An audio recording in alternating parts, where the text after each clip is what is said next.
Hello there, and welcome to Weird Music on the Glumberger channel. This is of course a show where that, weird, strange presenter takes a different album each and every week and just has a chat about it, right?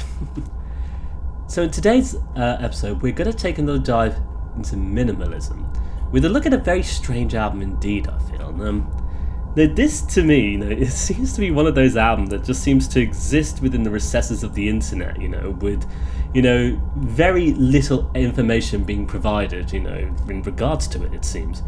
As well as there just being very little information regarding its existence, if that makes sense.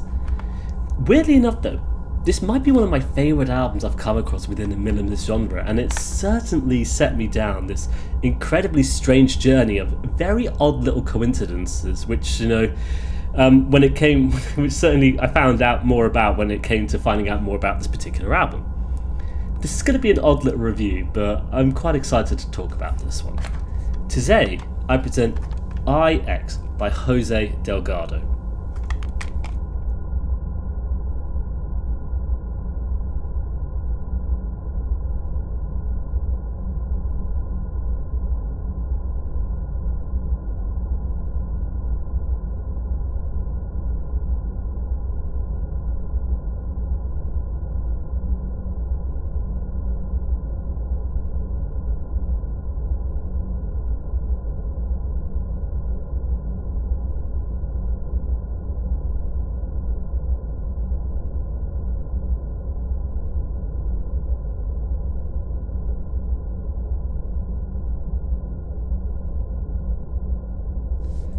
So of course, let's ask ourselves the question, who is José Delgado? Well, weirdly enough, I'm actually going to save that piece of information for later in the video. So when I first came across this album, and when it came to writing about this album as well, I genuinely had no idea who José Delgado was. And using the internet search engines to Google the name, came up with dead ends, as did, research into the record label itself. And so essentially, prior to writing this entire review, I essentially felt as though we had another minimalist mystery on our hands, where the complete lack of information meant that we had to find the answers ourselves. And to be fair, I did end up finding a lot more about José Delgado, but as mentioned, I'll save that for the end, as the journey from discovering this album to discovering more about Delgado was quite intriguing to me, to be fair, and it certainly just, I don't know, I had to dig around much more than I thought I would have to, and it was very odd. So let's ask ourselves a different question then. What is I to X? Well, IX, or 1 to 10, it's written in Roman numerals, it's the fourth release on the incredibly strange record experimental tape label Gravity's Rainbow Tapes, a record label based in Berlin, which we'll also discuss a little bit later about in this video as well. And so I to X marked the tape label's fourth official release, offering up 10 tracks of incredibly chillingly cold minimalism, presented to us in this physical package that is as minimalist as the music itself. It's an album that doesn't tell you answers outright, instead making you, the listener, work to discover what is happening, if that makes sense. And this is even true for the Bandcamp page, which tells us very little, giving us only the following piece of information. It is getting dark and cold. Spain's José Delgado and his soundscapes are capturing an aesthetic of ultra-minimalism. 10 tracks, I to X, released August 1st, 2015. Music and artwork by José Delgado. So not much information to go on at all. And when it comes to the physical cassette as well, we're not really told anything extra either. The tape actually comes with a reversible cover, offering up the album's cover against a white background, which is featured on the Bandcamp page for the album, or the entire image covering the J card, depending on what you prefer, of course. And the cassette continues the minimalist grayscale aesthetic, featuring only IV on one side and VI to X. And the only other thing of note is a small insert that accompanies this cassette, which I will get out now, actually. a little black and white picture of some sort of factory in the dead of nighttime, it feels like, it's like, this is a very peculiar little picture, I feel, and this is one of the only little things we get in regards to this album. Some sort of factory or industry. It's lights barely illuminating the industrial landscape and impossible to make out the finer details of. Whilst the barely visible written, in the night sky, is Jose's name, and the track listing, all named after respective numbers in Roman numerals, of course. And aside from this, there's only one more thing we can really go on when it comes to this cassette release, isn't it? And that is the music. So let's discuss that, shall we? So when it comes to discussing the various tracks on I to X, it's another one of those albums that's rather difficult to dissect song by song, I find. It's incredibly peculiar as far as minimalist albums go, if you ask me. Each and every track, they all sort of follow a similar pattern, or form, if that makes sense, utilising these incredibly subtle layers of airy drones to create really chilling little soundscapes. And each and every track is, certainly different to each other, of course, featuring, very different little details that create the crux of that particular track itself. But all of those details, all of those differences are so minute, so tiny that they can barely be noticed at all, except with such very careful and attentive listening. But when it comes to an album like this, those incredibly icy soundscapes, they just drift past so easily, I find, carrying those tiny infinitesimal details along with themselves, pushing it into obscurity itself, it feels. And it feels so incredibly cold, though, as though each and every vignette being presented by Delgado here, are the capturing of such monochrome grayscale moments of life itself, a presentation of the mundane that exists in the everyday world around us, what life is like during those incredibly dark and detached moments where you're just stood there staring, at the landscape, it feels like.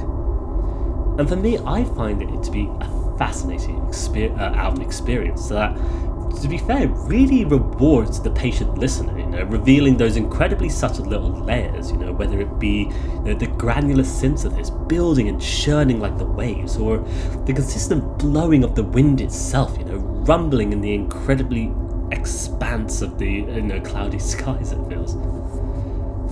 To me, it feels like the capturing of a single moment in time itself, presented to us as these incredibly minimalist abstract compositions that use no real discernible details to present this incredibly melancholy and moody vision. But I find it very weird, personally. The way this particular album has really drawn me in so vividly into this rather bleak soundscape. When I first came across the rather strange and enigmatic Gravity's Rainbow tapes, there was something about, this particular album, that was just slowly drawing me in, essentially, Something about the grayscale album cover of the cloudy skies, punctuated by the armament excavator digging into the soil itself. Something about the very image, it just felt very bleak and empty, considering how much of it is also made up of just this negative space of this grey cloudy skies. And I was really intrigued to discover what mystery was embedded in the music itself. And to my surprise, when I first sat down to listen to I to X, I discovered an album with incredibly minimalist and lowercase sensibilities. And it was the kind of album that reminded me a lot of Jan Novak's earlier works, such as Relocation Reconstruction, which is an album we discussed in great detail about in a previous episode, where the main dominating factor of the music itself seemed to be these rather windy, airy drones that can kind of chill your bones as you listen to and experience them. Of course, Delgado seems to present a sort of micro version of those sensibilities, it feels, creating an album experience that flows from track to track, punctuated by silence itself between, the pauses between the tracks, essentially. And one could imagine you could easily use some clever editing to extend those particular drones into 40-minute compositions, no doubt. But Delgado instead has opted for these much smaller compositions instead. And as a result, it creates this lowercase album that, it all works together as a full album experience, but it showcases a lot of creativity in presenting very similar concepts and themes across 10 different sounding tracks. It's interesting because it's such a bleak album, though, I find. But perhaps that's why I'm so drawn to it, to be fair, Watchers of this show, might know and understand that I'm always keenly interested in music that communicates something to me on some level. And I find it interesting, something so minimal as this, it's able to just perfectly express these feelings of isolation, of the terrifying darkness, and just how cold and isolating that can be, And listening to this album, it really creates this rather unusual physical effect where you can feel the hair rising on your arms, essentially, chills running down my spine and, just stealing any warmth that I was experiencing, leaving me, as numbed as the music itself, if that makes sense. But I always find physical experiences when listening to music to be incredibly fascinating, and, usually more often than not, I find it's albums that, that feel rather bleak and lonely produce these odd physical effects. And perhaps that's why I'm so keenly fascinated with, probably this very strange little album indeed, right? It is an album that whenever I sit down to listen to it, it always pulls me into that world, into those soundscapes, into that very experience that I've, rather strangely tried my best to describe here for you. And so before we close off the review, there's some points I did want to mention, as mentioned earlier, as this album did take me on a bit of a rabbit hole when I sat down to try to articulate my very thoughts into this, review, I guess you could call it. So, I mentioned my discovery of this album came from my discovery of the record label Gravity's Rainbow Tapes. So to start off with, I came across the record label when trying to find more music by Kemi Faserwerk, the experimental music project run by Fault Records' very own Christian Sniper. Interestingly enough, though, this is also how I ended up discovering the record label Self-Help Tapes. Was just trying to find music by Kemi Faserwerk, trying to find physical copies available on Bandcamp, essentially. When it came to Gravity's Rainbow Tapes, though, they were offering through their website Kemi Faserwerk's debut album release, though, of MYPT, released on Ikonor, which is another experimental record label, which we will be covering in a future episode at some point. Back to Gravity's Rainbow Tapes, though. Some of you might recognise the name as being sourced from the famous novel by Thomas Pynchon, Gravity's Rainbow, of course, which is easily one of the strangest and probably one of the most outlandish books I have ever read, I would argue. Very strange book, and I was instantly drawn into the record label from recognising the name, because I thought there's no way they got the name from anything else, right? So, let's talk about the label, of course. So Gravity's Rainbow Tapes, a label for tape releases based in Berlin, which was founded as a tribute to Thomas Pynchon by label creators Thomas Radam and Telbreak Continuum, whose focus for the label was releasing documents of non-music defined as all forms of non-traditional development processes. And across the years, the label has pushed out, a dozen or so albums of fascinating experimentalism that certainly eschews the normal conventions of music in favour of much more unique album experiences, it feels. However, it seems at some point, though, that this record label went completely defunct, most likely sometime after 2017, I would say, with their final release seemingly being Untitled 2014-2016 by Daniela Orvin. Now, I say that the label is defunct, as I tried to purchase Untitled 2014-2016 and I2X through the label's Bandcamp page, only to find that after 3 months or so that nothing had arrived. And this was a shame to me, as I was fascinated by both of these records, especially the very one we're looking at today. So in the end, I was of course able to source a copy of I2X through Discogs. Interestingly enough, though, this, to my surprise, This was at this the seller who sold the copy of I2X here was none other than Attenuation Circuits Emerge, whose label we did have a little brief look at when we covered Sally Netchka's Music Not for Airports. And I found this to be an incredible little coincidence, and I just thought worth mentioning because I think it's really strange that from trying to discover physical copies of one artist who runs a record label, found another record label that seems to have faded into obscurity entirely, and then was able to source the very album I was looking for through another owner of a record label. So, certainly glad to have sourced the tape at the end, to be fair. But I'm still left with a lot of questions, like what happened to Gravity's Rainbow tapes? The Bandcamp page is still active. I would not recommend purchasing any physical copies from the Bandcamp page. By all means support them digitally though, because it's lovely music to add to your collection, to be fair. Hopefully it still gets to them, but I have no idea what's going on with the physical releases though. As well though, the label's website is also still up and running, but using the contact form leads to its own dead end, it seems, and I tried to contact them through that, nothing, didn't hear anything. And I mentioned this as, a little bit of a cautionary tale of being careful with your purchases, perhaps. Sometimes these things happen, and I hold no ill will against the label, of course, because it's just an unfortunate circumstance. I assume the label is just defunct and just doesn't exist anymore, which is kind of a shame. The other thing, though, why I'm mentioning a lot of this, though, to be fair, is one, I find it very weird and interesting, but also, this made finding out any information about José Delgado incredibly difficult. The Bandcamp page is incredibly minimalist, of course, and there was, of course, no direct information about anything, and as well, nobody to ask. So, let's talk about José Delgado then.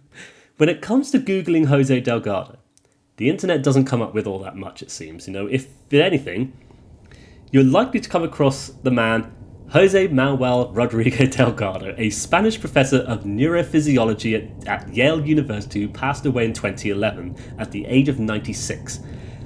I assume this isn't who we're looking for. So, if you fine-tune your search though and add musician to the end, as I did, you're going to end up coming across various profiles for another José Delgado, an award-winning music director, vocal coach, arranger and accompanist. An impressive career, but something tells me this isn't the Delgado we were looking for though. And I remember scratching my head at this point, wondering if I'll ever find out anything about this José Delgado.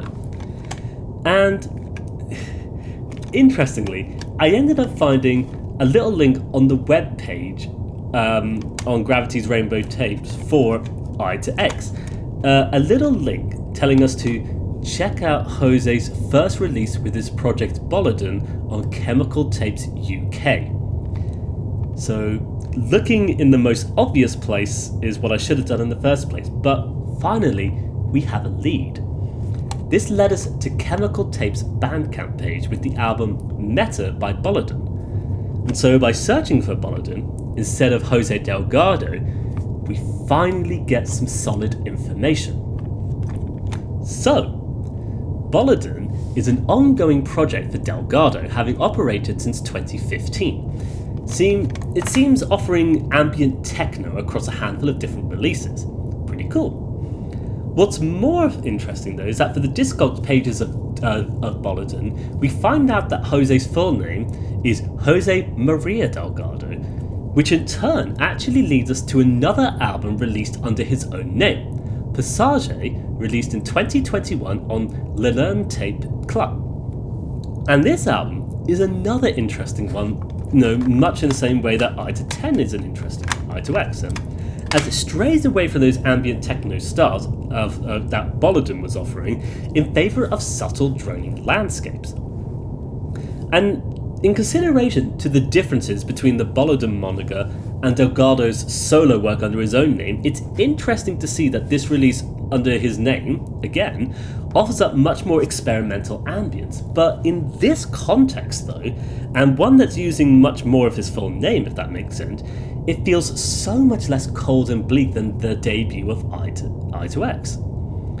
Listening to Passage, it showcases to me an artist who's, able to draw out a lot of different kinds of emotions with his musical process, With that album bringing lots more warmth to it, a sort of light joyness to it, if that makes sense. And it just showcases how I feel that a very creative musician who can draw a whole different range of emotions, whether it be the cold icy winds of IX or the pleasant warmth of Passage. And so I just found it very interesting that with a little digging, albeit the answer being much simpler than I was making it, of course. Had I just noticed the link on Gravity's Rainbow page, I would not have done a massive run around on the Google search engine. But regardless though, we found our answer, who is José Delgado. We have a much more concrete idea of who he is. Spanish musician who mostly operates under the moniker of Bolladon. Interestingly enough, finding out all of this just adds to the much more enigmatic quality of I to X, though, in my eyes. Delgado's usual output seems to delve more into sort of lo-fi techno aesthetic mostly, and yet it was only after a couple of months after releasing the debut album on Chemical Tapes that we end up with this incredibly minimalist release on Gravity's Rainbow Tapes. One that leaves so much more heavily on micro sounds, on minimalism and lowercase tendencies in my eyes, a completely cold and bleak little album that seems hidden away on the recesses of the internet, buried in amongst a now defunct record label, and even amongst the Bolladon moniker linking to Jose's moniker as well and stuff. No real reference to this album anywhere, as though it's faded into the obscurity just like the record label itself. Very peculiar in my eyes. And so I think with that, we're going to come to the end of our very weird episode of Weird Music there. It's interesting to me, when I sat down to write this review, I thought we were in for another proper minimalist mystery where we'd have an album by some seemingly unknown person. But in the end, we did find out, we found out a little bit more about the secrets hidden behind this album, and I would argue anyway. But I do genuinely think this is a fantastic and fascinating record, though, and one that's been in constant rotation for myself since I first discovered it, There's just something about cold, minimalist, lowercase albums that really piques my curiosity for me, as well as being these kind of album experiences that really resonate with me on some level. Fascinating stuff. And so with that, I would like to thank you for watching today's episode of Weird Music. I wish you all the best, take care, and bye-bye for now. Bye-bye.